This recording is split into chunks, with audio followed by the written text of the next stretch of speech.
আমি 24-এর নির্বাচনেও জিতেছিলাম। মমতা ব্যানার্জি তো সেটা স্বীকার করেছেন। দুটো ব্যাপারে আমি বলে দেবো। মমতা ব্যানার্জি 9 তারিখে যখন সমস্ত ওদের বিজয়ী প্রার্থীদের ডাকলো, তখন ডেকে ওই মিটিংয়ে বলেছিলেন, এবার বেরিয়েছিল, অনেক নিউজ চ্যানেলও দেখিয়েছিল আর কাগজও, যে আমি না নামলে নর্থ ক্যালকাটাটা হাতের বাইরে চলে গেছিল। উনি নেমে কি করেছিলেন? উনি নেমে ইমামদের ফোন করেছিলেন। উনি নেমে কি করেছিলেন? উনি নেমে গুন্ডাদের ফোন করেছিলেন। উনি নেমে কি করেছিলেন? বারবার সিপিকে ফোন করেছিলেন, বিনীত গোয়েল। উনি নেমে কি করেছিলেন? 4টে ডিসিকে ফোন করেছিলেন, 22টা ওসিকে ফোন করেছিলেন। তো এই ছিল ওনার কাজ, লুট করানোর জন্যে, এবং লুট করে আমাকে হারানো হয়েছিল। হ্যাঁ, আর এখন উনি নিজে কত রকমের কথা, কত রকমের গান গাইছেন, কত রকমের কিছু বলছেন। এই গেল একটা দিক। আর একটা দিক, নর্থ ক্যালকাটায় আমি হেরেছিলাম 92,000 ভোটে।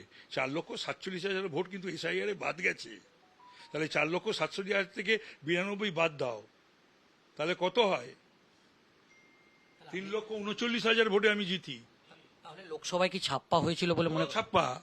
এমন কোনো ইলেকশন হয়নি মমতার আমলে, বললাম তো এর আগে, এমন কোনো ইলেকশন হয়নি মমতার আমলে যা ছাপ্পা হয়নি, যা লুট হয়নি, যা রক্তাক্ত হয়নি, যা লাশ পড়েনি। চলো আর না। আর আর জাস্ট দুটো প্রশ্ন করব। না, না, দুটো আমি আমি আমি যেখানে বসে আছি, যেদিনকে তৃণমূল কংগ্রেস আপনি ছাড়লেন, সেদিনকে আমি এখানেই ছিলাম। তৃণমূল কংগ্রেসের দুজন নেতা আপনার কাছে এসেছিল, তার নামটা আমি এখন উচ্চারণ করব না। না করতেই পারো, না করার কি আছে? কিন্তু কিন্তু ব্রাত্য এসেছিল, কুণাল এসেছিল, তাদের বলে দিলাম হবে না, আমার সিদ্ধান্ত চেঞ্জ হয় না। আপনার সিদ্ধান্তটা কি সেদিন সঠিক ছিল? একদম সঠিক ছিল।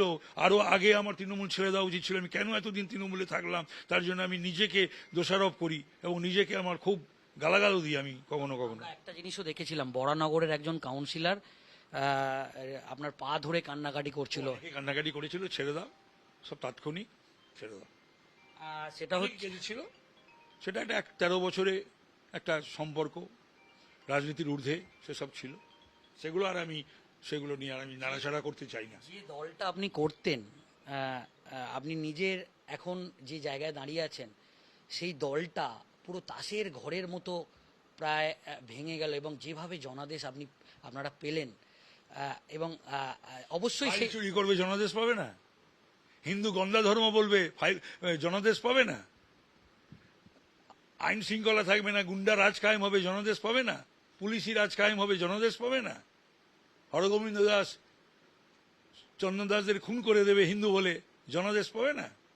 অভয়ের বিচার হবে না, ধামাচাপা দিয়ে দেবে, কোটি কোটি টাকা খরচ করে উকিল দান করাবে, আর সেই উকিলদেরকে রাজ্যসভায় পাঠাবে, জনাদেশ পাবে না? জনাদেশ পাবে?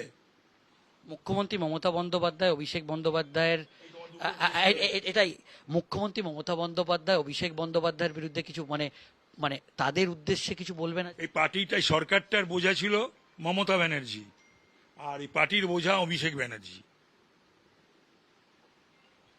আপনি কিছুক্ষণ আগে বলছিলেন যদি পিসি না থাকতো উনি কাউন্সিলর হতে পারেন। আমি এখনো বলছি, আবারও বলছি, ওই যে বড় বড় লেকচার বলে, ফুটানি 4 তারিখের পর কি করবো বলেছিল, অনেক কিছু বলে এসছে মানিকতলাতে গিয়েও, আমার কানে এসছে, অনেক কিছুও বলেছে 4 তারিখের পর এই করবে সেই করবে তাই করবে।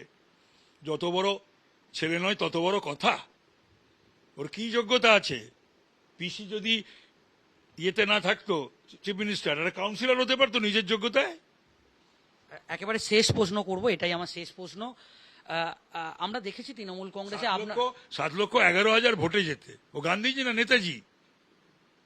আজকে গান্ধীজি নেতাজিও যদি বেঁচে থাকতেন, তাদের শ্রদ্ধা জানিয়ে বলছি, তারাও 7,11,000 ভোটে জিততো না। তাহলে ভোটটা কি হয় ডায়মন্ড হারবারে? ফলটা দেখেই তো এবারও বোঝা গেল, কাউন্টার ম্যান্ডেট হলো। সেই 7,11,000 ভোটে যেত না বলে এত বিরোধিতা, এত বড় বড় কথা। দেখবো 29 সালে ভোটে দাঁড়াই কিনা, আর দাঁড়ালে কত ভোটে যেতে। একেবারে শেষ প্রশ্ন করবো আজ তাক বাংলার পক্ষ থেকে।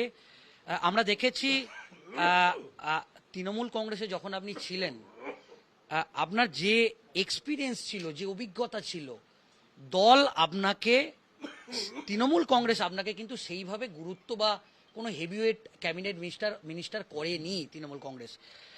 ইতিমধ্যেই এ রাজ্যের একজন বিজেপির কেন্দ্রীয় পর্যবেক্ষক, খুব অত্যন্ত গুরুত্বপূর্ণ মুখ, যার নেতৃত্বে বিজেপি এ রাজ্যে সরকারে এসেছে, ইতিমধ্যেই তিনি একেবারে আজতাক বাংলাকে তিনি বলেছেন তাপস রায়ের মতো এক্সপিরিয়েন্স অভিজ্ঞ নেতাকে নতুন যে সরকার তৈরি হবে সেই সরকারে তাপস রায়কে অত্যন্ত গুরুত্ব দেয়া হবে এবং একেবারে আমাদের কাছে সেই বাইক দলের কাছ থেকে যে গুরুত্ব আমি পেয়েছি আমি কৃতজ্ঞ। সারা জীবন যতদিন সক্রিয় থাকব ততদিন আমি বিজেপিকে আমি সার্ভিস দিতে বাধ্য দেব। আর বাদবাকি আমি কিছু জানি না। যিনি বলেছেন তার প্রতি আমি শ্রদ্ধাশীল। দল যে সিদ্ধান্ত নেবে সেই সিদ্ধান্তে আমি চলবো। আমার ব্যক্তিগত কোনো ইচ্ছা অনিচ্ছা কোনো কিছু নেই।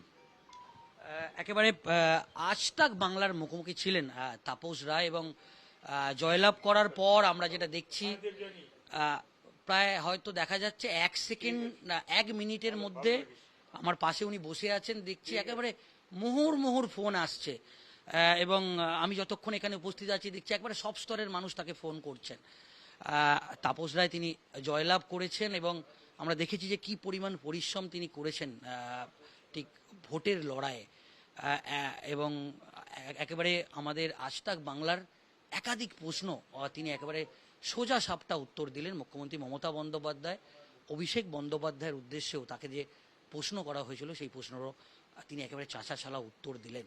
এটাই রয়েছে যে আমি 24-এর নির্বাচনেও জিতেছিলাম। মমতা ব্যানার্জি তো সেটা স্বীকার করেছেন। দুটো ব্যাপারে আমি বলে দেবো। মমতা ব্যানার্জি 9 তারিখে যখন সমস্ত ওদের বিজয়ী প্রার্থীদের ডাকলো তখন ডেকে ওই মিটিংয়ে বলেছিলেন, এবার বেরিয়েছিল, অনেক নিউজ চ্যানেলও দেখিয়েছিল আর কাগজও, যে আমি না নামলে নর্থ ক্যালকাটাটা হাতের বাইরে চলে গেছিল। উনি নেমে কি করেছিলেন? উনি নেমে ইমামদের ফোন করেছিলেন। উনি নেমে কি করেছিলেন? উনি নেমে গুন্ডাদের ফোন করেছিলেন। উনি নেমে কি করেছিলেন? বারবার সিপিকে ফোন করেছিলেন, মিনিত গোয়েল। উনি নেমে কি করেছিলেন? 4টে ডিসিকে ফোন করেছিলেন, 22টা ওসিকে ফোন করেছিলেন। তো এই ছিল ওনার কাজ, লুট করানোর জন্য, এবং লুট করে আমাকে হারানো হয়েছিল। হ্যাঁ, আর এখন উনি নিজে কত রকমের কথা, কত রকমের গান গাইছেন, কত রকমের কিছু বলছেন। এই গেল একটা দিক। আর একটা দিক, নর্থ ক্যালকাটায় আমি হেরেছিলাম 92,000 ভোটে। 4,47,000 ভোট কিন্তু এসআইআর বাদ গেছে। তাহলে 4,47,000 থেকে 92 বাদ দাও, তাহলে কত হয়?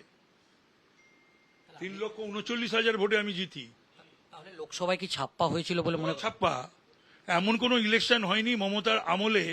বললাম তো এর আগে, এমন কোনো ইলেকশন হয়নি মমতার আমলে যা ছাপ্পা হয়নি, যা লুট হয়নি, যা রক্তাক্ত হয়নি, যা লাশ পড়েনি।